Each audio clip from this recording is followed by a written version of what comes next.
পরিস্থিতি সেদিকেও যেরকম আমরা নজর রাখছি, প্রত্যেক মুহূর্তের আপডেট জি 24 ঘন্টার পর্দায় আপনাদের সামনে আমরা তুলে ধরছি। আজকে 6ষ্ঠ দিনে পড়ে গিয়েছে ইরান ইসরায়েল যুদ্ধ এবং ইরানের ভূগর্ভস্থ নাতানজ পরমাণু কেন্দ্রে সেখানে ইসরায়েল বড় হামলা চালিয়েছে, যে খবর নিশ্চিত করেছে আইএইএ বা ইন্টারন্যাশনাল অ্যাটমিক এনার্জি।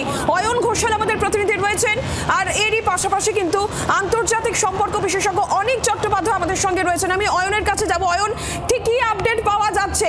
একের পর এক হামলা পাল্টা হামলা চলছে, ভয়ঙ্কর দিকে ইরান ইসরায়েল যুদ্ধ এগিয়ে চলেছে, সেটা তো পরিষ্কার। তাহলে কি আজ রাতে আরো কোনো বড় হামলার পরিকল্পনা ইরানের রয়েছে? খামেনির হুঁশিয়ারি এবং এই মুহূর্তের অত্যন্ত গুরুত্বপূর্ণ আপডেট, প্রত্যেক মুহূর্তের আপডেট যেরকম আপনারা জি 24 ঘন্টার পর্দায় দেখতে পাচ্ছেন, আজ রাতের জন্য সারপ্রাইজ রয়েছে।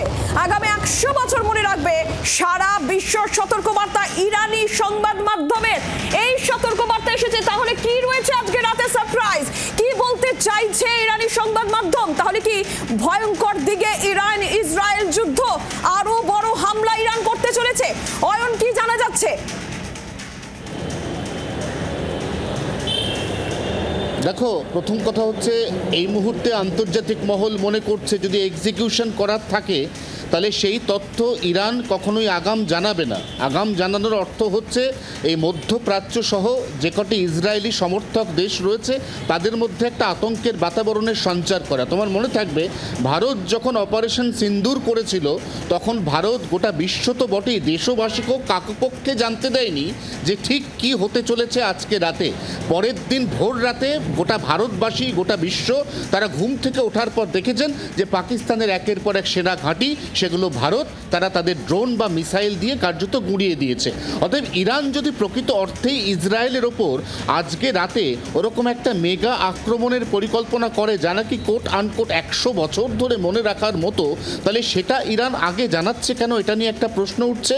কারণ বারবার যেটা আন্তর্জাতিক মহল মনে করছে, ইরান এই মুহূর্তে কিছুটা কোণঠাসা। এটা ঠিক যে ইরানের নিজস্ব যে রিসোর্স যা ইসরায়েলের থেকে অনেকটাই আনুপাতিক হারে কম, তা সত্ত্বেও ইরান কিন্তু গত 6 দিন ধরে বা এখনো পর্যন্ত যখন এই কথা বলছি তোমাদের সঙ্গে তখনও পর্যন্ত উপযুক্ত প্রত্যুত্তর দিয়ে চলেছে।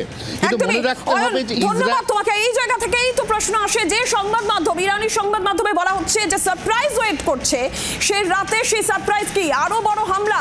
ইতিমধ্যে খামেনি তিনি হুঁশিয়ারি দিয়েছেন যে আসল যুদ্ধ শুরু হলো, এতদিন পর্যন্ত প্রত্যাঘাত ছিল শুধুমাত্র আত্মরক্ষাতে, এবার তাহলে কি হবে?